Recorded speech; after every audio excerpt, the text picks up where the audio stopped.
परमपिता परमात्मा पूर्ण ब्रह्म सारी सृष्टि के रचनहार कबीर साहिब, कबीर परमेश्वर, अल्लाहु अकबर, परम अक्षर ब्रह्म की असीम रजा से आप सभी पुण्यात्माएं अपने परम पिता को पहचान कर सतलोक आश्रम बरवाला जिला हिसार में उपस्थित हुए। धन्य है आपके माता पिता जिनसे जन्म हुआ और धन्य है आपके पूर्व के संस्कार जिस कारण से भगवान प्राप्त हुआ। अब के आप यदि इस मार्ग को ढंग से अपनाकर आजीवन निर्वाह कर दोगे, आपका अंतिम जीवन है मनुष्य का, सदा के लिए सुखी हो जाओगे और सतलोक चले जाओगे जहाँ कभी मृत्यु नहीं, कोई रोग नहीं, कोई वृद्ध अवस्था नहीं। वहाँ ऐसी ही सृष्टि है जैसी यहाँ पर है। ये डुप्लीकेट है, वो ओरिजिनल है। आपके वहाँ भी ऐसे परिवार बनेगा, सदा सुखी रहोगे, विमानों में चला करोगे। प्रत्येक प्राणी का वहाँ पर अपना इंडिविजुअल विमान है, इंडिविजुअल बड़े बड़े बाग और बड़े बड़ी कोठियाँ हैं। और हमारा वही स्वभाव है इस संसार में, इस गंदे लोक में, अस्थायी सटे में हम उन्हीं भावनाओं से ग्रस्त हैं। उसी सुख को हम यहाँ बनाकर स्थित और स्थिर होना चाहते हैं। ये हमारी भूल है क्योंकि हमें तत्व ज्ञान नहीं मिला। भक्ति ना करके हम अन्य कामों पर, कार्यों पर अपना जीवन लगाते हैं, कोठी बनाते हैं, कई कई प्लाट लेकर के, कई कई एकड़ ज़मीन लेकर के, प्रॉपर्टी डीलर बन करके हम यहाँ सुखी और धनी बनना चाहते हैं। ये हमारे तत्व ज्ञान के अभाव की हमारी अज्ञान सोच है। उसके विषय में परमेश्वर ने स्वयं आकर बताया है, पृथ्वीपति चकवे गए जिनके चक्र चलंत, रावण सरीखे कौन गिन भाई ऐसे गए अनंत। सर्व सोने की लंका थी वह रावण से रणधीरम, एक पलक में राज बिराजे जम के पड़े जंजीर में। मन तू सुख के सागर बसरे भाई और न ऐसा ही असरे। परमात्मा ने बहुत ही शॉर्टकट में, संक्षिप्त में बुद्धिमान के लिए संदेश और संकेत दिया है कि आप जिस कार्य को प्रथम मानकर कर रहे हो कि ज़्यादा धनी बनूं, संसार में मेरी बहुत वैल्यू हो, महिमा हो, मेरी इज्जत बने, किस कारण से?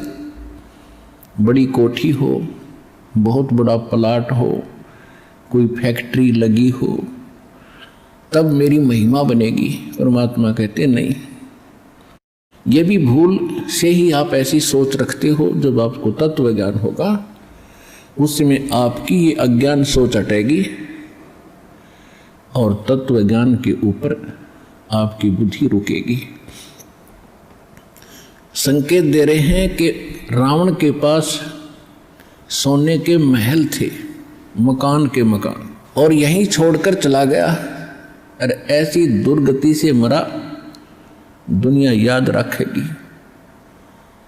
कहते भक्ति बिना क्या होत है, ये भरम रहा संसार, रति कंचन पाया नहीं भाई रावण चलती बार। कबीर सब जग निर्धना, धनवंता ना कोहे, धनवंता सो जानियो जिस पर राम नाम धन होवे। तो परमात्मा हमें याद दिलाते हैं कि इस संसार में जहां आप रह रहे हो, ये लोक रहने का नहीं है। ये तो एक सजा काट रहे हो आप, एक कैद है बहुत लंबी चौड़ी इस काल भगवान की। और यहाँ पर सभी प्राणी अपना दंड भोगने के लिए आए हुए हैं।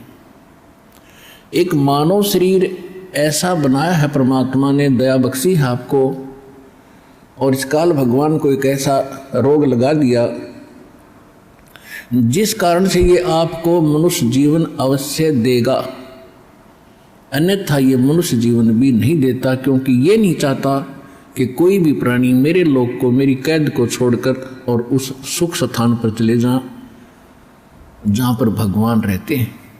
इसलिए इसने सब अज्ञान फैलवा दिया, भगवान का नाम और निशान मिटा दिया, इन बहुत माइनर पावर वाले, थोड़ी शक्ति वाले इन देवों को भगवान सिद्ध करवा दिया। तो उस अज्ञान को हटाने के लिए परमात्मा स्वयं आते हैं, और वो परमात्मा चारों युगों में आते हैं। सतयुग में सत्सुकृत नाम से परमेश्वर आए थे, त्रेता में मुनिंदर नाम था मालिक का, और द्वापर के अंदर करुणामय नाम से परमेश्वर इस संसार में प्रगटे थे। जब भी परमात्मा सत्यपुरुष कबीर जी अपने लोक से यहाँ आते हैं एक लीला करने के लिए, वो सह शरीर आते हैं और सह शरीर चले जाते हैं। इसी प्रकार परमात्मा आज से 600 वर्ष पहले, लगभग सन 1398 संवत 1455 ज्येष्ठ शुद्धि पूर्णमासी को ब्रह्म मुहूर्त में सुबह सुबह कमल के फूल पर लहर तारा नामक एक तालाब के अंदर कमल के फूल के ऊपर आकर परमात्मा विराजमान हुए थे शिशु रूप में। वहां से उनको नीरू नीमा नाम के जुलाहा उठा ले गए थे, और धीरे धीरे जुलाहों के यहाँ पालन पोषण होने से उनका जाति सूचक नाम जुलाहा कबीर बना। और वो परमात्मा किस उद्देश्य से आते हैं? यथार्थ ज्ञान अपनी आत्माओं को समझाने, बताने, सुनाने के लिए आते हैं। वेदों में प्रमाणित है कि वो परमात्मा सचखंड में, सतलोक में, रिक्त धाम में रहते हैं। वहां से सहशरीर आते हैं गति करके, विद्युत जितनी तीव्रता से वो यहाँ आकर प्रकट हो जाते हैं, और फिर यहाँ अच्छी आत्माओं को मिलते हैं, उनको तत्व ज्ञान से परिचित कराते हैं।